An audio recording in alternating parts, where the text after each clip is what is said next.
Olá, sou a Mariana Alvim, bem-vindos ao Vale a Pena, o meu podcast onde conhecemos as pessoas enquanto leitores, com o apoio da WUC, a maior livraria online portuguesa. Fiquem por aí, vale a pena. Hello, Alexandra. Hello. We finally meet. I know. Really the first thing I told Alexandra was I'm a fan. So thank you all for being here. I have a book podcast and I met online. I met Alexandra online a year ago, I think. Yes. And I told her, you have a book on a podcast. I have a podcast on books. So we have to meet, and we finally did. And I loved your books. So the pleasure is even bigger to be here today. So I'm going to talk, Alexandra, about a couple of books that are translated to Portuguese. And then, I don't know if it happens to you, but whenever I'm a writer's fan, I always like to know what they're reading and what. Sometimes I follow what they suggest, and I buy them all. So we're going to meet Alexandra as a writer, of course, and as a reader as well. So we'll start with, you dreamed of becoming a writer since you were a child. Yes. Ever since I was small, a small little girl, I used to make up stories, and so wanting to be a writer was my dream, and it came true. Wow, thanks to you. But then the universe, I believe that the universe has its moves. So you worked in a couple of magazines, yes. Then you went to Australia to work on Vogue, and then it was this chance article that yes. you read to become a novelist before you were 30. Yes. And you did it. Your first novel, What's New, Pussycat, was published a week before your 30th. Yeah. So I used to work on magazines, and I read an article that we were publishing about writing your first novel before you were 30. And so I thought, I'm going to try do this. And so I wrote a novel, and I got an agent, and I got it published, and it became top 10. It was a top 10, and it came out the week before I was 30. So big party at your 30. Great, yeah. You had a big party at your 30? Yeah, that was a really great time. Yeah, Of course. And you also, you've written a short story for Radio 4. Yeah, a long time ago now. I did a short story for Radio 4, and they did a radio play. So that was fun. That is amazing. There's this book I remember, and sometimes I recommend books also, considering the reader that you are, or the writer in this case. And you know Mário Vargas Llosa, he won the... Oh yes, we were just talking about him. Who won the Nobel? Yes. Exactly. He has this wonderful book that first of all, in his real life, he had an affair with an aunt. Wow. So the book is about it, pretending it's fiction. Okay. But then the cool part about the book is that there's this author he writes for radio, and he mixes up the stories. So I cannot spoil, but I recommend to you. It's called Aunt Julia and the Scriptwriter. Okay. From Mário Vargas Llosa. I'll recommend you a couple of more. So you've been translated in over 25 languages. You hit bestsellers list, and you achieved worldwide sales, more than 1 million copies. That's amazing. Thank you. So let's talk about the first one that made me meet you, because I'm a 40-something. You taught me how to say this answer. So I think the best way to say this is a 40-something F up. F up. Okay, so to avoid the slang. Yes.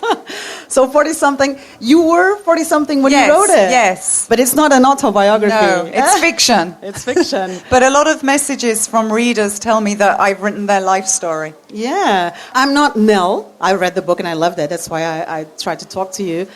I loved Nell, but I'm one of her friends. Oh, okay. Yeah.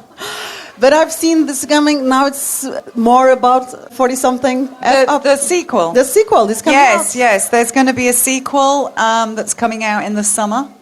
And it's more confessions of a 40-something F-up. And the story follows on what happens 18 months later when we finish this book to find out what's happened to Nell and all her friends. It's great because actually when I finished the book, I thought about it. What happens now? Yeah. Even with the ending that I cannot tell. So I'm mentioning the sequel because I want to say that emergência, the publisher, to bring it also. So you want to tell a little about the book, about the story? Yeah, so this is the book, and it's a story about a girl called Nell, and she discovers that she hasn't done all the things that you're supposed to do when she's over 40. So she's not married, she doesn't have children, she doesn't have a lovely house, she doesn't have a perfect Instagram life. and she moves from America to London. And because she feels different to all her friends, she meets an old woman who is in her 80s, and they become best friends. And it's about how life isn't how it looks on social media, and how life isn't perfect, and how things can feel a bit of a mess, but that's normal. And it's a funny, heartwarming story about these two characters. And a lot of people have said that they really relate to Nell, and that nobody ever really talks about it, really, about what life's really like. And she has this anonymous podcast. Yes. She talks about it. She has a podcast, which is, she calls the podcast Confessions of a 40-something F-up, which was the title of the book. But it's that's kind of a good idea for you. What's your podcast called? I have to explain. It's okay. VALE PENA. It means it's worth it. When you read the book and you say, this is worth it, you have to read it. But also, it's the little game with the words, because pena is a feather, which you write with. Okay. So I interview we people. call it a quill. A quill, I think. okay. So for us, it's a feather. Yeah. A pena, we use the word for both meanings, with which you write with. So, okay. That's a cool name. And I also want to add about this book is that it's not only for 40th people. Because even at your 30s, and even in cricket, her friend is 80. So other problems are talked about here. We're all humans, so it's more, of course, when we're 40, it's different than when we're 30. But Instagrams attack us all. Yeah, no, the same. And I get so many messages from people, teenagers, 20-somethings, 30-somethings, 60-somethings. Everybody said that they feel like this character. Yeah, and she's nicknamed the new Bridget Jones. I think she's even more real than that. Yeah, I think so. But it's a great compliment. So she was dumped and fired to come back to England. And the other book that we have in Portugal, you're the one that I don't want. It's the other way around. She's English and she went to the United States. Yes. And you also lived in LA. Yes. So you're English and you're... Yeah. But again, not autobiographical. No. Can you tell us a little about this story? So this book, I wrote this book, a few years ago now, but I think it's still a really great story. It's about a boy and a girl. They meet when they're teenagers in Italy, in Venice, and they fall in love and they kiss underneath the Bridge of Sighs in Venice. And there is a legend that if you kiss under the Bridge of Sighs, you will stay together forever and ever and have everlasting love. And then what happens is they break up, but they meet when they're older, and they realize, you are my soulmate. And so they start to date again and realize that they absolutely hate each other, but they cannot break up because of the legend. So the whole book is them trying to break the legend and break up, and it's a kind of a screwball comedy. It is a comedy. Yeah. I laughed out loud. Yeah, it's a curse. It's a curse. Yeah, it is. The spell. And sometimes she thinks it's true, sometimes she doesn't. So, but we go along with her. Yeah, I felt that way she too. tries so many things, and in the end, they have to go back to Venice. Yeah. He finally agrees. Yeah. I can't say anymore. But I have to say, this book has, well, same as the other one, of course, and all others, if you've written a lot of them. This book has some details that I love. I loved Magda. Do you remember? Okay. You still remember her? Yes. Because you've written a while ago, a while back. So Magda is this very well-constructed character, personagem. and just a little detail, but I love the little details. So Lucy is the main character, the protagonist, and she says, Lucy. Yes. She calls her Lucy because of her accent. Yes. And I love that. Yes, Magda owns an art gallery in New York, and Lucy goes to work for her. Exactly. So she's, when you have love for a secondary character, that's Magda. I'm in love with her. So I also recommend it. VALE PENA. It's worth it. It's the name of the podcast. Okay. People saying yes. Great. So I would love now to meet you as a reader, and you chose classics. And I love that. Pride and Prejudice, Jane Austen. Yeah, that's one of my favorite books. I read that book at school. It's a really funny book. And what I love about Pride and Prejudice is the small observations that Jane Austen writes about. And I think that book, is it 200 years old now? And it's still relevant today? Yeah, it was written in 1813. Yeah, it's a great book. It's really funny. And it's one of my favourites. It's got, they say that's like a book of manners. Yeah, no, it's great. And I love Mr. Darcy. I wrote a novel that was about dating Mr. Darcy because he's supposed to be this perfect man. And you mentioned your novels. Be My Guest mentioned them also. That the publisher brings them to Portugal. I wrote a Me novel, and Mr. Darcy. and it's about dating Mr. Darcy because he's supposed to be this amazing, perfect man. And in my book, it turns out that he's not so perfect. Yeah, and Me and Mr. Darcy won the Best New Fiction Award at the Jane Austen Regency World Awards. Yeah. It's great. No, I know. It was a fun book to write. So coming back to Pride and Prejudice, the novel follows the character development of Elizabeth Bennet. She's the protagonist. She's one of 5 daughters, and most people know the story, right? But they're in danger of becoming poor because there are no men in the family, and the father himself, the mother has deceased, and she doesn't have an heritage.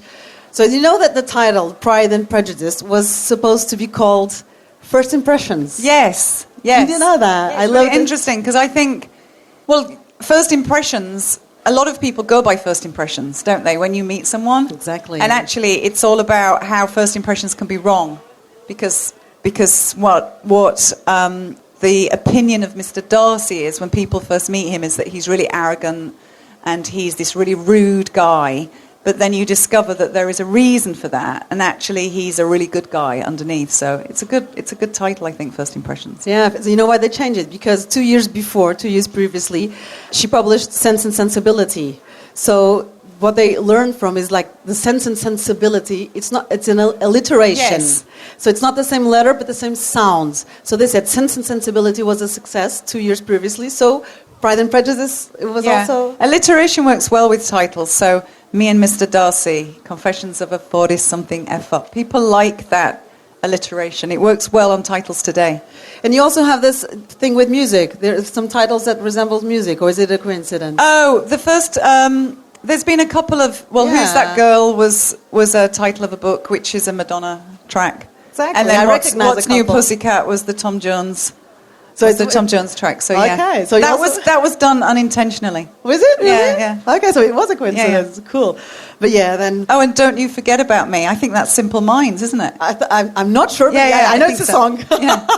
So great. So yeah, it was, as you were saying, it mentions this book, besides the fact that it's old, it's not. It's still... This still happens, right? The hasty judgments of people, the repercussions of it. So to appreciate the difference between superficial goodness and actual goodness. It's a great book. You read it when you were a student, you were saying? Yeah, when I was a student, when I was about 17, I think. Oh! So yeah, and then I read it recently when I was writing Me and Mr. Darcy. I've got a very well-thumbed copy with lots of little scribbles in the margin. By pen or pencil? By pencil. It hurts less. Yes. So another book you loved, The Time Traveler's Wife. Oh, I loved that book. Okay, we have it also translated in Portuguese, A Mulher do Viajante no Tempo, from Audrey Niffenegger. That's a difficult name to pronounce, isn't it? I didn't even know if I said it well. I said it quickly. Audrey Niffenegger. Yes. You love it. Tell me a little about it. That's such a fantastic book. It's very cleverly structured, and it's about a time traveller, and he meets a girl called Claire.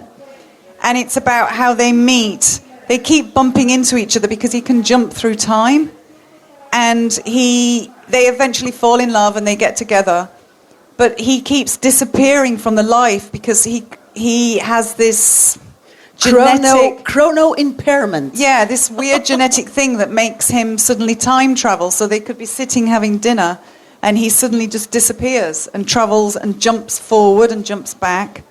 And it's a really clever book, and it's funny, and the scene at the end made me cry, and the movie is not as good as the book. The book's fantastic. Don't watch the movie, read the book. The book is amazing. So when they meet, they're both adults, but she's seen them before lots of times because she keeps visiting her in the past. Yes, and she kind of knows something bad's going to happen because she remembers a scene from her childhood, but she doesn't know when it's going to happen. Okay. It's all about time, and it's really clever. And there are a few details that I love. Whenever he time travels, he appears naked. Yes. And so Yes. he knows in the future when Yes. that's going to happen in the past. So she asked for her help Yeah. to bring him clothes. Yes. He hides clothes, doesn't he, around? On certain places at certain times. You know that the author, she wrote this book as a metaphor because she was frustrated with love. So this is a metaphor I didn't know that. for her failed Wow, relationships. okay. I didn't know that. That's funny. So the time traveler's wife, a mulher do viajante no tempo. Another classic, I know. course. I'm a big on classics. That's great. To get to know you as a reader. Emily Bronte, Wuthering Heights. Yeah, I love that book. 1847. So Yeah. tell me a little. So where I grew up as a child is very close to where the Brontes lived. Yeah, Yorkshire. Yeah, Yorkshire. So when I was small, me and my sister would go to the parsonage. My sister's here. We would go and visit the place where they lived, and we would look in the museum, and they would write these little tiny books. And so I was fascinated. And then when I got older and I read the story of Wuthering Heights, which is all set in the area where I grew up, and it's kind of a crazy book. And Heathcliff is kind of, you love Heathcliff and you hate Heathcliff because he's crazy, this guy. But but you know, he like digs her up when she's died and stuff. But it's a brilliant book, and I love it. And it's inspired so many things when you think about music and, you know, Kate Bush song and films and I love the fact that they were girls, they were sisters writing at a time when women weren't supposed to write, so they had to change their names so they sounded like men, and the books were published and they were a huge success. And that's a book that I will come back to time and time again. Do you usually reread the books you love? Yeah. So Emily Bronte, she had this difficult childhood. She lost her mother when she was 3. You know all this, of course. Yeah. And also 2 older sisters got sick when they went to school, and eventually they passed away also. So their father took them from school. They had house schooling. And then she wrote with her sister. And you know that Wuthering Heights was accepted by the publisher along with Anne Bronte's Agnes Grey before the success of their sister Charlotte Bronte novel, Jane Eyre. Yes. But then, that's another great book. Jane Eyre, yes. I read it when I was a teenager Yeah. also. And Jane Eyre was published before. So it came after, but it was published before. And then after Emily's death, Charlotte edited a second edition of Wuthering Heights, which was published in 1850. So it's a long time ago these books were published. They're so as of date now, from today. Notice they're all female authors that I love. Yeah. So you know that she's best known for Wuthering Heights. It's almost her only book. And then she wrote over 200 poems. Yeah. It's amazing. And she began another novel, but she died at the age 30 from tuberculosis. But then her sister, Charlotte, destroyed what she was writing. So there's no, even in the museum that you saw. Yeah. It's so sad. I know, it's really sad. They lived tragic lives, but the books are amazing. The books are, maybe the tragic lives help them. Well, I think it's with a lot of artists, isn't it? If they have these really tragic lives, they produce all these amazing paintings and music and books. And That's so true. So the Wuthering Heights from Emily Bronte. Another book you read, and I wondered if you read this before writing the 40-something F up. I feel bad about my neck from the fabulous Norah Ephron. Yeah. It's also translated into Portuguese, Não gosto do meu pescoço. She wrote it when she was 65. yeah, that's a great... Norah Ephron is the woman that wrote, it was Sleepless in Seattle, Harry Met Sally, and she wrote a collection of essays called I Feel Bad About My Neck, about when she's older and she hates her neck.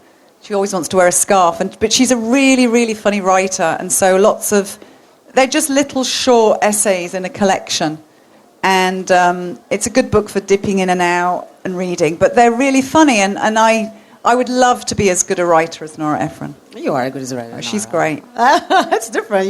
She's great. I read The Heartburn. Yes. And I loved more yours. Heartburn was inspired by her divorce, wasn't it? Yes, it was. But it was special also, of course. So there's a few tips that Dolly Allerton, she made the introduction of her book, and she's also a great writer, Dolly Allerton, and we also have her translated into Portuguese. So she says, couple of advices. Never marry a man you wouldn't want to be divorced from. Very true. Very true. If this shoe doesn't fit in the shoe store, it's never going to fit. Yeah. This sounds so obvious, but we still do that mistake. Yeah. Right? Oh, it's going to be larger later. When your children are teenagers, it's important to have a Get dog. a dog. Yeah, so that somebody loves you. Exactly. If only 1/3 of your clothes are mistakes, you're ahead of the game. Oh, wow. Okay, yeah, no, that's very true. So she's great. Anything you think is wrong with your body at the age of 35, you will... She says something about put on a bikini and don't take it off until you're 35. That's what she said, which is really funny. So you'll be nostalgic by the age of 45 if you feel this by the age of 35. So great. So these are the books that you chose. And you also recently read the autobiography of the author Miriam Margoyles. Yeah, she's, I don't know if you know her, she's an actress. I had to look it up, but I recognized her immediately. She She's was one in of the Harry teachers, Potter. Exactly, one of the teachers. Yeah, She's she was in Harry Potter. Greyish, curly hair woman. And she's a famous actress in the UK. She's done lots of stuff, and she is in her 80s, and she wrote an autobiography. And it's a really funny, very real, she tells it like it is, autobiography, and it went to #1 in the UK, and she also narrated the audio. And I like a lot of non-fiction, because when I'm writing fiction, I can't concentrate on reading fiction, so I like to read autobiographies, and that's a really good one. Okay. I recommend that one. Great. Miriam Margoyles, the autobiography. I also recommend to you Viola Davis. She also has a recent autobiography. I recommend it. I follow her on Instagram. So do I. So she's constantly posting. Yes. It's called Finding Me. Oh, okay. And it's recommendation. Yeah, right.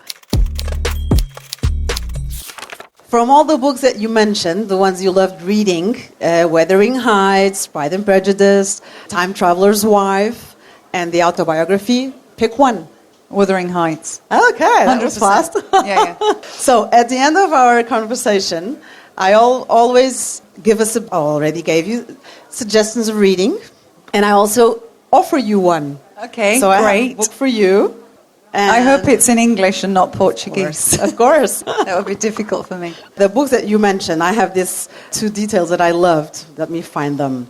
The Time Traveler's Wife was classified both science fiction and romance. Okay. And Wuthering Heights, the one you picked as favorite, is influenced by romanticism and Gothic fiction. Oh, okay. So even though subtle, I thought that was your genre. So what about your favorite genre? Gosh, I have lots of. I read a lot of stuff. I like romance. I like something that they call in England cozy crime, which is like Richard Osman, which would be like a detective series, but not. I don't like crime. Crime and thrillers. Yeah. I don't like psychological thrillers and crime. I like the nice crime stories. The sort of. I'm trying to think of other people that have written those kind of stuff. But Richard Osman is a big one. Oh, yes. Which one? S.J Bennet. Okay, my mum, in where I live, just saw her my mum lives in a little village, and the writer came to the little village and did a talk, and my mum got the book. Wow. Yeah. S.J Bennet. She's also from Saída de Emergência, and we have translated several of books. She's like a queen solving mysteries. Great. So another recommendation. So you only read when you're not writing. You only read fiction when you're not writing. Yes. And what about your relationship with music? Do you need silence to write and read? Yes, total silence. Okay. Some people write with the radio on. No way. Yeah, I interviewed this Portuguese author, and she needs the music. Oh, no way. Like sad music if she's sad or if the scene is sad. Yeah. So, have you heard of this book, The 7 Moons of Maali Almeida? I have heard of this book, but I haven't read it. Okay. I love the cover. The cover is beautiful. It was a winner of the 2022 Booker Prize. The author is from Sri Lanka. And it's also, he was a photographer. The main character, Maali Almeida, a gambler and a closet gay. He has woken up dead. I love that. But then his dismembered body is sinking in the Beta Lake. He has no idea who killed him. So even if the afterlife time is running out, he has 7 moons to find out what happened. That's great. Thank you so much. I love that. So I don't know if you've seen it, but this is the book. I'm sorry, Cida de Emergência. You have to translate it. I look forward to reading this. Thank you so much. Thank you. It's so a pleasure to meet you. No, it's a pleasure to meet you too. I was here in Lisbon in February last year, and we were supposed to meet, and we messaged, but then we missed each other, so it's so nice that we got to meet each other today. Thank you. What a pleasure. And keep on writing. I'm waiting for the sequel. Okay, well, that one's coming in the summer. I'm waiting. Thank you very much, Alexandra. Thank you. Thank you. Obrigada a todos.